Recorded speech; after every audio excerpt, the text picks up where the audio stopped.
हमने शहर को दी एक नई पहचान, हम हैं सिंघानिया बिल्डकॉन।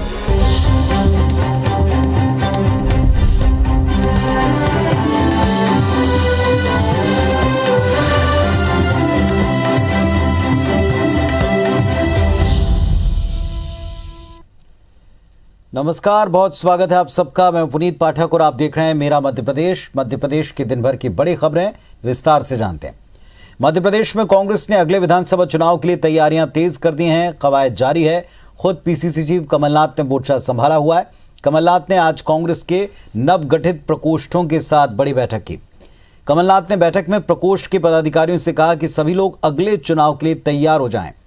पार्टी के साथ नए सदस्यों को जोड़ें। खासकर जिस प्रकोष्ठ का पदाधिकारी है उस प्रकोष्ठ से संबंधित नए लोगों को कांग्रेस के साथ जोड़ा जाए। कमलनाथ ने कहा कि सभी प्रकोष्ठ अगले 18 महीने की रणनीति का एक पूरा प्लान तैयार करें ताकि पार्टी बेहतर तालमेल के साथ आगे बढ़ सके। कमलनाथ ने पदाधिकारियों से कांग्रेस के हर आंदोलन, अभियान और कार्यक्रमों में शामिल होने की अपील की। ये भी साफ कर दिया कि जो भी प्रकोष्ठ का पदाधिकारी परफॉर्म नहीं करेगा उसे पद से हटाया जाएगा। उनका ध्यान मोड़ने की इतनी काबिलियत है, ये कभी ये मुद्दा उठा देंगे, पाकिस्तान की बात करने लग जाएंगे। मोदी जी ने कहा था 2 करोड़ नौजवान किसानों की कई बातें करी थी। उसके बाद 2019 में पाकिस्तान राष्ट्रीयवाद, कैसे ध्यान मोड़ दिया सबका। ये बात तो आप जानते हैं कि 2023 के चुनाव का संदर्भ तो होता ही है, और साथ में ये जो हमारे विभिन्न प्रकोष्ठ के प्रदेश के अध्यक्ष बनाए गए हैं, ये इनकी बॉडी हर जिले में गठित करके ये लोग डिजिटल मेंबरशिप में कांग्रेस की मदद करें। भोपाल में प्रदेश के गृह मंत्री नरोत्तम मिश्रा ने यूक्रेन तनाव को लेकर मीडिया से बातचीत में कहा कि प्रदेश के छात्रों को स्वदेश लाने की तैयारी हो रही है। 1-2 दिन में छात्रों को भारत लाया जाएगा। साथ ही केंद्र सरकार ने एडवाइजरी जारी कर दी है। सीएम स्वयं मामले की निगरानी कर रहे हैं। छात्रों को लाने की व्यवस्था की जा रही। यूक्रेन में इंदौर के 60 छात्र फंसे हुए हैं। उत्तर प्रदेश चुनाव को लेकर मिश्रा ने कहा कि मुझे पार्टी ने बुंदेलखंड का जिम्मा सौंपा था। बुंदेलखंड में मतदान हो चुका है। पिछली बार की तरह इस बार भी बुंदेलखंड में क्लीन स्वीप होगा। उधर नवजोत सिंह सिद्धू के पंजाब में बदलाव के बयान पर निशाना साधा। कहा कि मैं उनसे सहमत हूं, इस बार पंजाब में कांग्रेस नहीं आ रही। सिद्धू पहले भी संकेत में पंजाब में कांग्रेस के न आने की बात कह चुके हैं।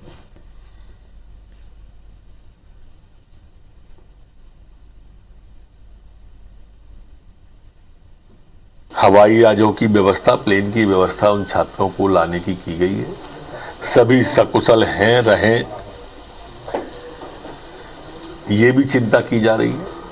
और 22 या 23 तारीख तक ये सभी लोग घर वापस आ जाएं, ऐसी चिंता राज्य सरकार जी भी कर रही है। पिछली बार भी चुनाव में बुंदेलखंड में गया था, मैं इस बार भी चुनाव में बुंदेलखंड में गया था। कल मतदान वहां पर हो गया है और मेरी मान्यता है कि पिछली बार की तरह इस बार भी भारतीय जनता पार्टी की क्लीन स्वीप है। वह स्पष्ट रूप से भाजपा जीतने वाली है। सिद्धू जी 2-3 बार कह चुके हैं ये वाली बात, अब संकेतों में ही कह पाएंगे चूंकि पार्टी से बंधे हुए हैं। और मैं सिद्धू जी से सहमत पाता हूं कि इस बार पंजाब में बदलाव होने वाला है। वहां कांग्रेस की सरकार नहीं बन रही।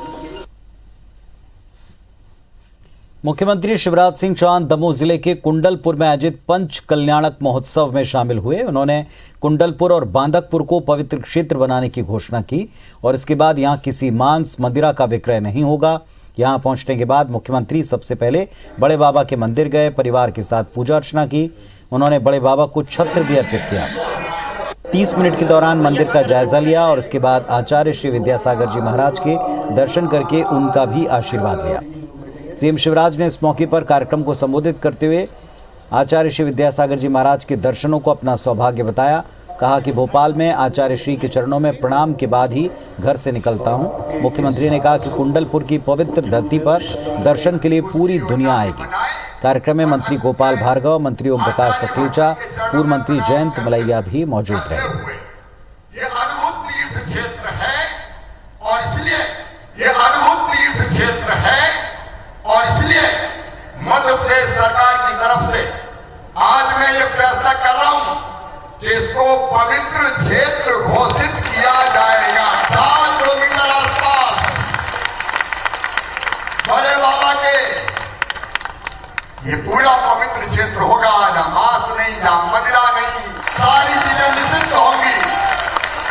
यहां भी होगा और मानकपुर में भी होगा। महादेव। गुना की चाचौड़ा सीट से विधायक और दिग्विजय सिंह के छोटे भाई लक्ष्मण सिंह ने सांसदों, विधायकों और अधिकारियों की पेंशन बंद करने की मांग की। ट्वीट करके उन्होंने लिखा है कि जातिवाद की राजनीति ने केवल नेताओं का भला किया, ना तो देश का कुछ भला हुआ, ना जातियों का। पहले ट्वीट में लक्ष्मण सिंह ने लिखा कि राष्ट्र निर्माण करने वाला शिक्षक, राष्ट्र की रक्षा करने वाला सैनिक और अपनी पेंशन के लिए ये दोनों वर्ग संघर्ष करते दिखते हैं, तो फिर सांसद, विधायक, अधिकारियों की पेंशन भी बंद होनी चाहिए। अपने दूसरे ट्वीट में उन्होंने जाति की राजनीति पर सवाल उठाते हुए लिखा कि जातिवाद की राजनीति ने न देश का भला किया, न जाति का, केवल नेताओं का भला किया। क्यों नाम लाल बहादुर शास्त्री को जातिवाद के विरुद्ध जो हुआ करते थे वो खुद की जाति नहीं लिखते थे, उनका अनुसरण करें।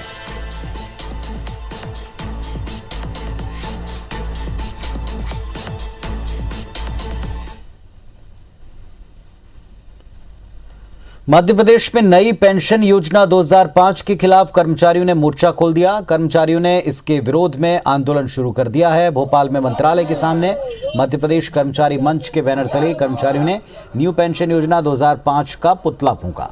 संगठन पदाधिकारियों का कहना है साल 2005 के बाद भर्ती हुए 8 लाख कर्मचारियों को इसका खामियाजा उठाना पड़ रहा है। न्यू पेंशन योजना में ऐसे प्रावधान हैं कि इसकी गणना के बाद ज्यादातर स्थायी कर्मचारियों के पेंशन 300 से 500 रुपए तक बन रही है। इसके अलावा इस योजना में परिवार पेंशन को भी शामिल नहीं किया गया, लिहाजा कर्मचारियों ने नई पेंशन योजना को वापस लेकर पुरानी पेंशन योजना की बहाली की मांग शुरू कर दी। संगठन ने चेतावनी दी कि अगर जल्दी मांग न मानी गई तो चरणबद्ध आंदोलन के साथ कर्मचारी हड़ताल पर जाने के लिए मजबूर होंगे।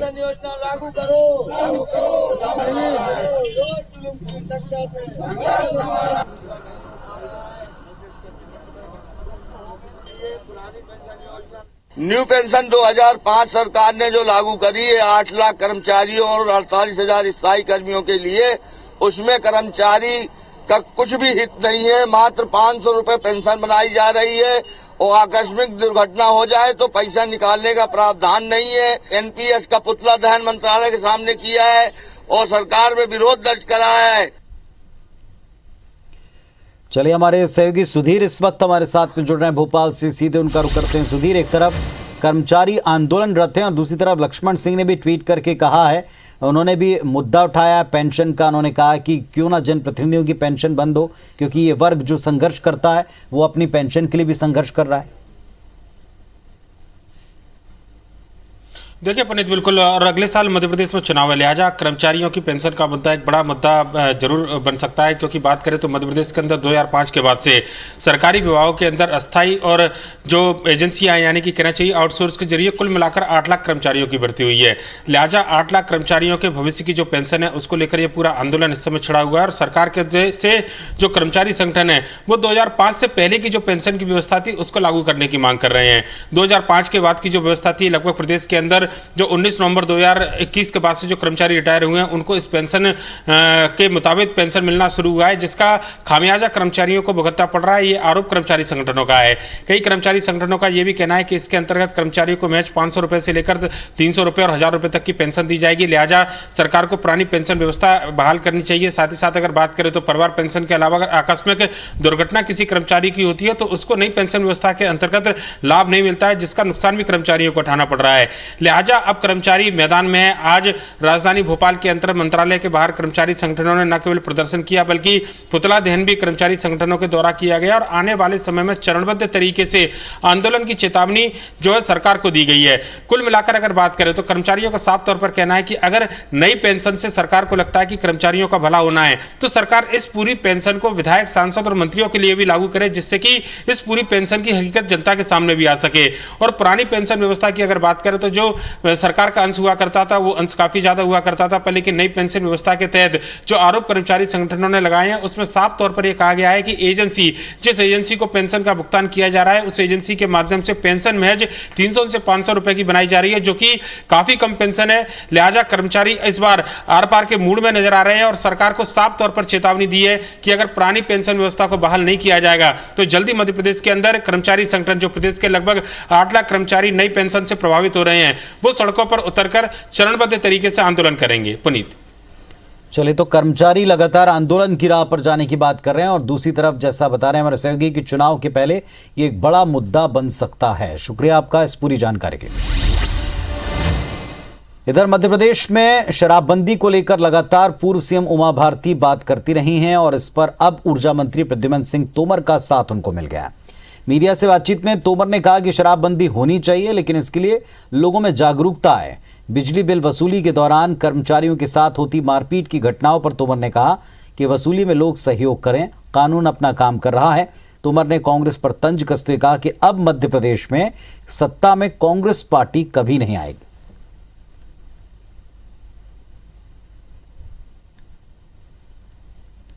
शराबबंदी होनी चाहिए, पर इसके लिए समाज को जागरूक होना पड़ेगा। तो सरकार के साथ साथ समाज को जागरूक, समाज से भी लोग निकलें, लोगों को जागरूक करें कि दारू नहीं पीना है। भोपाल एम्स के तत्कालीन डिप्टी डायरेक्टर धीरेन्द्र प्रताप सिंह की मुश्किलें बढ़ गई हैं। फार्मासिस्ट से बकाया बिल के भुगतान के एवज में 1 लाख रुपए की रिश्वत लेते रंगे हाथ पकड़े गए धीरेन्द्र के खिलाफ अब सीबीआई ने आय से अधिक संपत्ति का भी मामला दर्ज किया है। धीरेन्द्र के खिलाफ यह एफआईआर मुंबई और मालेगांव ब्लास्ट की जांच अधिकारी रहे सीबीआई के एसएसपी प्रमोद कुमार मांझी के निर्देश पर हुई। जांच में धीरेन्द्र की संपत्ति आय से 1 करोड़ 52 लाख रुपए ज्यादा निकली, जो वैध आय से 87% ज्यादा है। सीबीआई की भोपाल यूनिट ने 25 सितंबर 2021 को एक स्थानीय फार्मासिस्ट की शिकायत पर धीरेन्द्र प्रताप सिंह को रिश्वत लेते रंगे हाथ गिरफ्तार किया था। शिकायतकर्ता फार्मासिस्ट ने एम्स भोपाल में ग्लव्स और सर्जिकल उपकरण समेत कई तरह की सामग्रियां सप्लाई की, जिसका बिल करीब 40 लाख रुपए बना और इस बिल का भुगतान धीरेन्द्र प्रताप सिंह 6 महीने से रोके बैठे थे।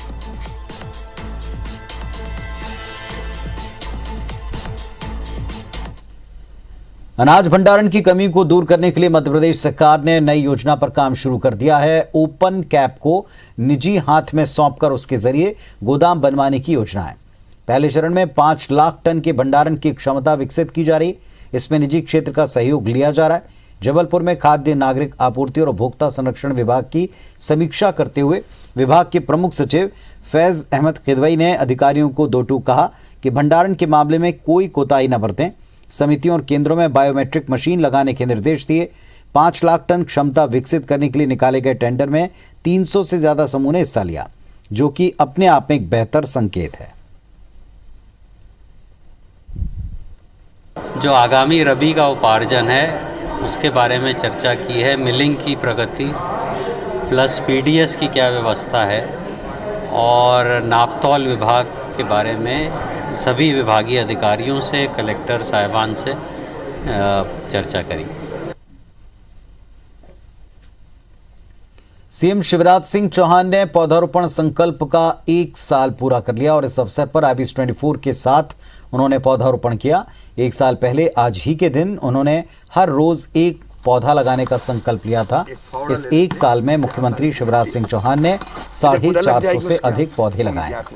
IBS 24 से बातचीत में सीएम शिवराज ने कहा कि वृक्षारोपण पर केवल भाषण देने से कुछ नहीं होगा, इसलिए अब वो जहां भी जाते हैं वृक्षारोपण करते ही हैं।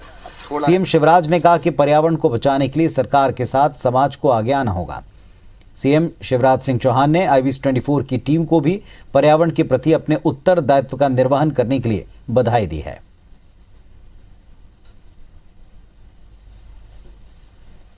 साधना न व्यर्थ कभी जाती, चलकर ही मंजिल मिल पाती। केवल भाषण देते रहें, पेड़ लगाओ और खुद कुछ ना करें, उससे थोड़ी कुछ होगा।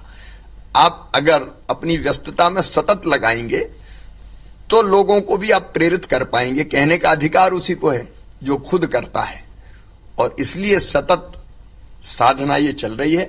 मैं तो सबसे यही अपील करता हूं कि कम से कम एक अवसर साल भर में ऐसा ढूंढो आपकी जिंदगी में जो खुशी का है, उस दिन आप दुनिया को खुशी देने के लिए पेड़ लगाओ। पेड़ मुझे अपने बच्चों की तरह लगते हैं, भांजे भांजियों की तरह लगते हैं, और अब मैं पेड़ से इतना आत्मसात हो गया हूं पेड़ के साथ कि बिना लगाए मुझे चैन नहीं पड़ता।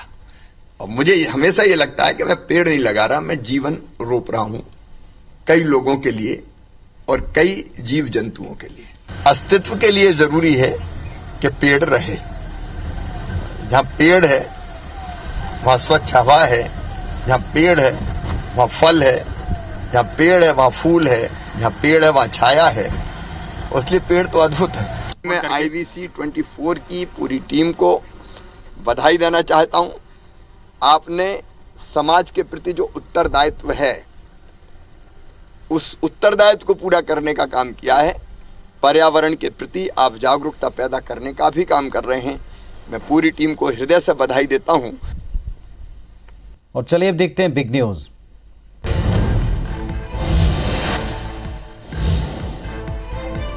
बजरंग दल के 23 साल के एक कार्यकर्ता की शिवमोगा में हत्या के बाद बवाल मच गया। शिवमोगा के कुछ इलाकों में भारी तनाव की स्थिति है। घटना के बाद दो समूह के बीच पत्थरबाजी और वाहनों को जलाने की कुछ घटनाएं घटी हैं। स्थिति को नियंत्रित करने के लिए पुलिस को लाठीचार्ज और आंसू गैस की गोली छोड़ने पड़े हैं।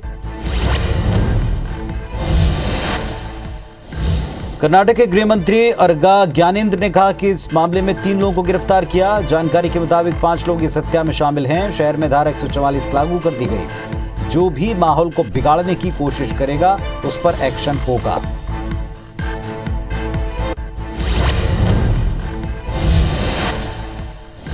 चारा घोटाले के केस में सजा के ऐलान के बाद लालू प्रसाद यादव की पहली प्रतिक्रिया सामने आई। आधिकारिक ट्विटर हैंडल पर कुछ पंक्तियां ट्वीट की, जिसमें उन्होंने कहा, अन्याय और तानाशाही जुल्मी सत्ता के खिलाफ लड़ा हूं, लड़ता रहूंगा। सच के साथ हैं, जनता जिनके साथ है उनके हौसले कभी कम नहीं होंगे।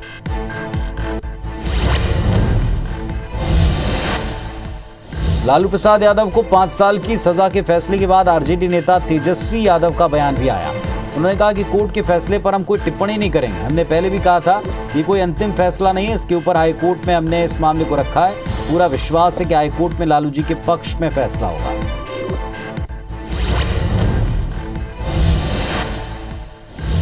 उत्तर प्रदेश के सीतापुर में केंद्रीय गृह मंत्री अमित शाह विरोधियों पर जमकर हमला बोलते दिखे। उन्होंने कहा कि सपा बसपा के शासन में उत्तर प्रदेश आतंकवाद और दंगों का अड्डा बन गया था। माफियाओं का कॉरिडोर था। सीतापुर में दबंगों और माफियाओं का राज था। आज यहां कोई बाहुबली नहीं है, सिर्फ बजरंग बली है।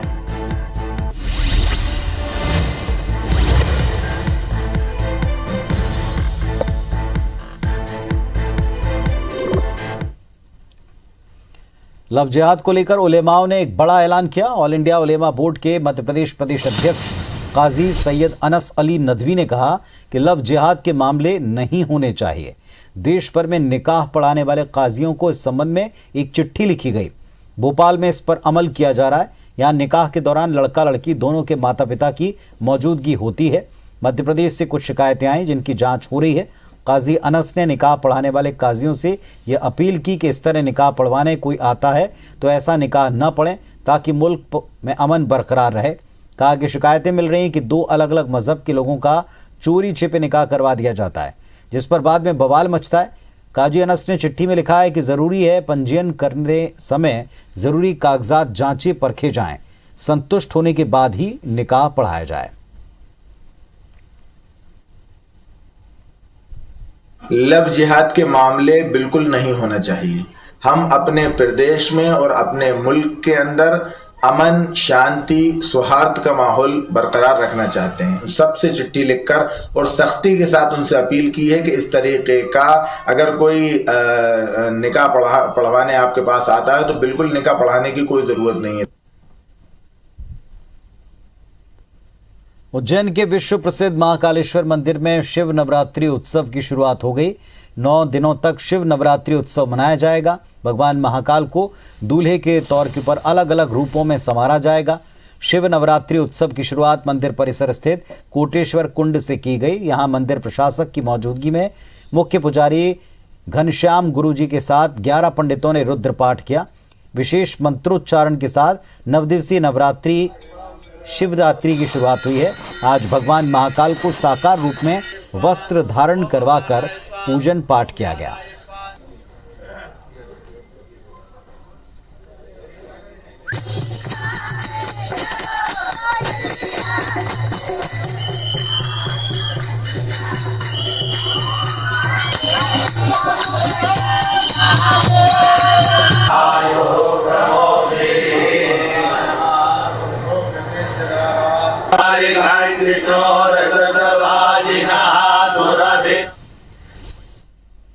तो इस बुलेटिन में फिलहाल इतना ही। खबरों अपडेट्स के लिए आप देखते रहें IBC 24। नमस्कार।